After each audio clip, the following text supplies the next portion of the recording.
What's up, residents? Jacob here. With all these new Godzilla projects coming out, there's a discussion going on that just won't go away amidst fans of the big atomic reptile. I'm talking about Godzilla's greatest enemy of all time, his total screen time in anything he stars in. This topic seems to come up every time a new Godzilla movie or series surfaces, and with Monarch Legacy of Monsters now having 3 episodes released under its belt, with minimal amounts of time being spent with Godzilla on screen, you can take a wild guess at what a lot of fans are talking about right now. Godzilla's screen time.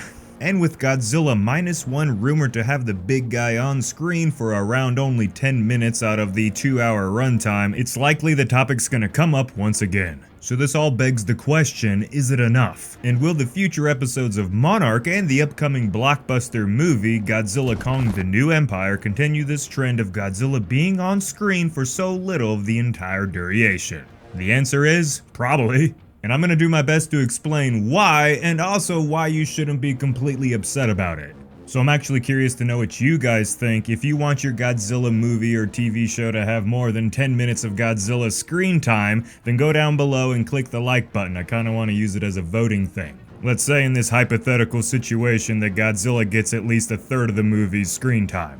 Is that what you guys wanna see? Why do people care so much about Godzilla's screen time? Let's get to it.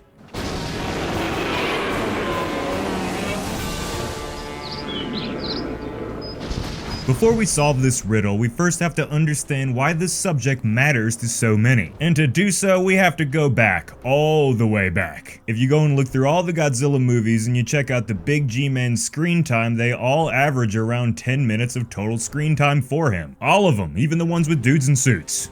And a crazy thing that I've noticed is that a lot of people don't like to bring this up when it's regarding those old classic Toho Godzilla movies. They only mention it with everything that's new. And that makes sense. It adds up that the new stuff is gonna garner a lot more interest than the stuff from 50 years ago. But if we want to be fair here, we have to look at the big picture. Godzilla having very little screen time is nothing new. So why do people get so bent out of shape over this? Well, it's very simple. Godzilla's an absolute unit, and by that I mean he's a superstar. Going to watch a Godzilla movie or TV show and the big guy only shows up for around 10 minutes is like going to a sporting event and the quarterback just decides he's gonna play a few drives and then just say, later. You're left over here being like, what the f?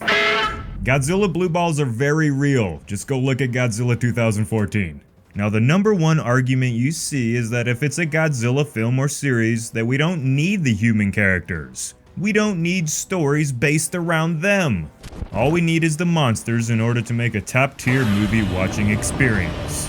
And I agree with this. I firmly stand in my position of really wanting a Titan origin movie that pretty much just focuses on just the Titans with little or no human characters at all. Mostly because it would truly be a first of its kind. But it's just not very practical. Unless a Godzilla production can get some of that James Cameron Avatar money, it's just not realistic to make such a CGI heavy film. And I hate to say it, guys, we're far away from any kaiju movie, even Godzilla, getting that sort of funding and support that we see the Avatar movies get.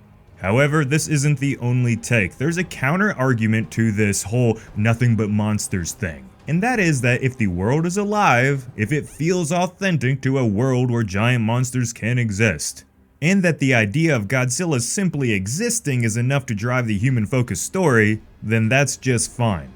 It's not a big deal if the monsters are highlights where the humans are the bulk of the screen time. And to tell you the truth, I also agree with this take. Monster movies of all kinds can slap pretty damn good when the human characters are done well.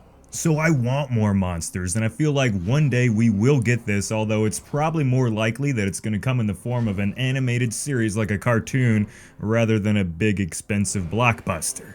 I'm just not sure that the investors are going to give that sort of money to a kaiju movie.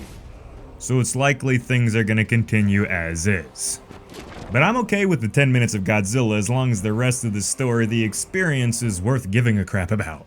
So until the means of this happening can be met, perhaps less is more. Sometimes more is not better, that's all I'm gonna say. But my god, those human characters better be freaking good if they're gonna take time away from the king. So anyway, residents, I hope you enjoyed this video talking about something that's big in the community. Now, I've seen this thing pop up all over the place here with the new show coming out, all the new movies. It just seems like this is something that people in this fandom love to talk about, and it makes sense. He is our hero. Godzilla is our hero. He is the star. We want to see more of him. And in a perfect world, he would have the whole movie to himself, but I just don't know if it's ever going to be like that, and we just gotta hope that these people making these TV shows and movies can manage to kind of make the human characters and Godzilla and the monsters just make it work, man. If it's only a few minutes with the monsters, I guess that's okay, but you better make it the best few minutes ever. And hey, here's hoping that's how the rest of these Godzilla projects play out. Remember, every week a new episode of Monarch Legacy of Monsters airs, and we're going to talk about it. And of course, Godzilla Minus One is going to release here in a few days from this video, so that's pretty exciting. I'm really stoked to go watch that movie. I've been listening to the soundtrack while editing and making this video, and man, I wish I could use it without getting copyright. That's all I'm gonna say. And until next time, everyone, this has been Jacob. Later.